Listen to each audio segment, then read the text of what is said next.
To talk more on this, we are joined by Colonel David B. Desroches, who's a professor of Asia Center for Strategic Studies at the National Defense University.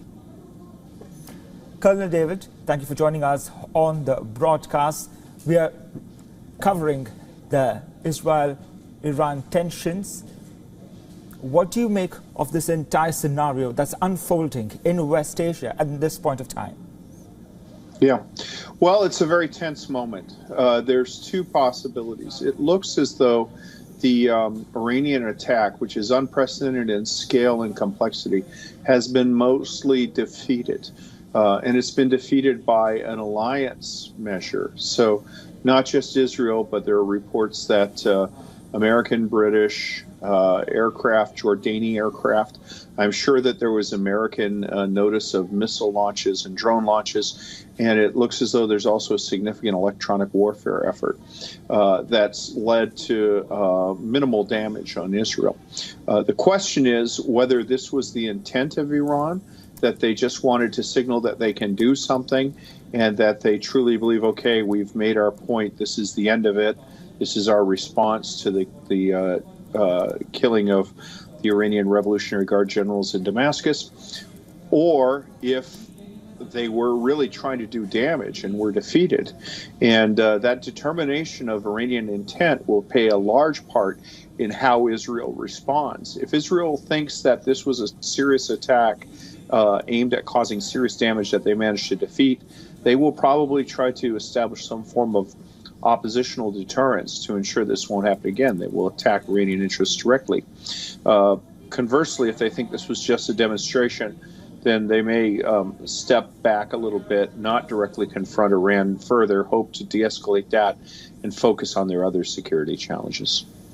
Let's also talk about Jordan's role here in what happened this morning and how it in fact helped Israel in shooting down those very drones that were headed towards it. Do you see, how do you see the regional players here in this entire war?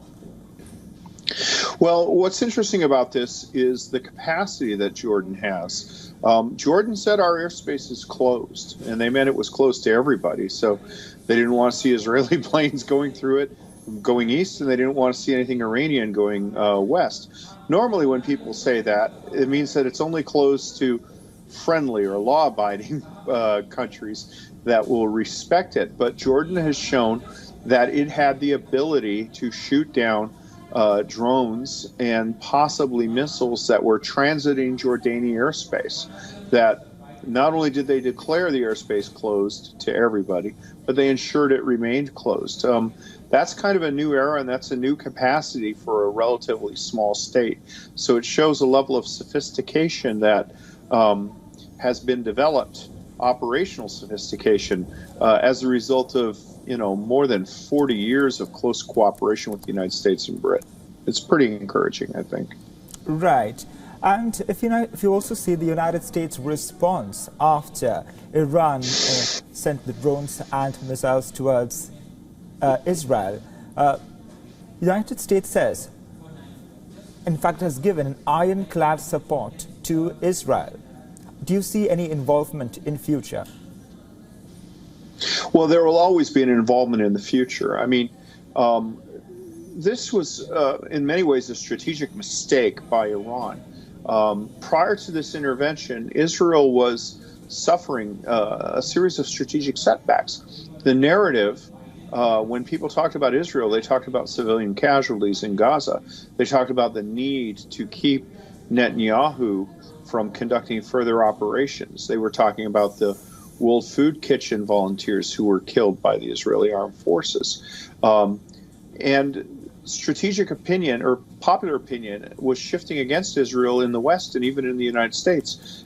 Now, the narrative that I grew up with during the Cold War of Israel as a country besieged by pretty unpleasant people, and Iran is up there with North Korea in terms of the unpleasantness factor, that is at the forefront of the imagination. The drift away from Israel that was driven by the conduct of the war in Gaza, that seems to have taken a back seat. So I think that Iran's actions have actually done a disservice towards the Palestinian cause. Because we have seen, in fact, 6 months into the war, how the war has escalated and Netanyahu threatened to go all out in Rafah. And we see how after the consulate bombing, Iran's actions this morning, and how many countries across the world are condemning Iran's direct attack against Israel. And you rightly pointed out that it's not helping the Palestinian cause. What kind of message is Iran trying to send out here to Israel 6 months into the war? Well, honestly, I think that the primary message being sent is by the Iranian Revolutionary Guard, which increasingly controls Iran. I mean, what happened in from 2009, 2011 is much more of a coup, the suppression of the Green Rebellion. But the Revolutionary Guard is the lead institution in Iran.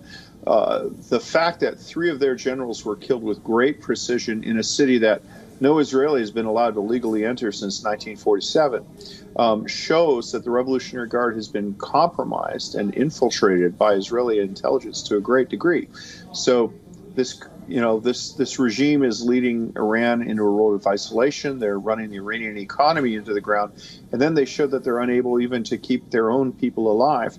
So I think what they wanted to do was send a message to the Iranian people that they are still a military factor. They wanted to send a message to the Israelis that they still have military capability and can't be trifled with.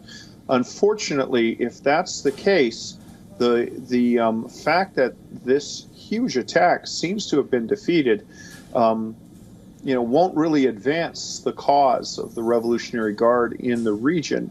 And I think that what we're going to see instead is probably regional partners moving towards the model of air defense that Israel has established, which, they have considerable industrial base, but part of this mix is Patriot, and it's building on an architecture and a training thing established by the United States. The United States president has also confirmed that there were no attacks on U.S. forces or facilities, but his officials are vigilant to all threats. How grave is the threat on U.S. assets and consulates in Israel and rest of West Asia now?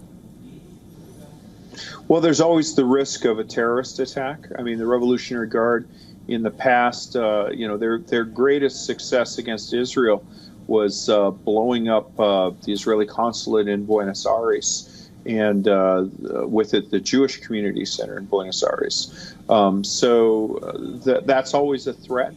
And these proxy movements that Iran has built and armed, sometimes they they have their own dynamics, and that dynamic can include attacking Americans. So I think that, the United States is right, and I think all Western countries, and I think India, which is viewed as a Western country by people aligned with Iran, is wise to be very, very careful.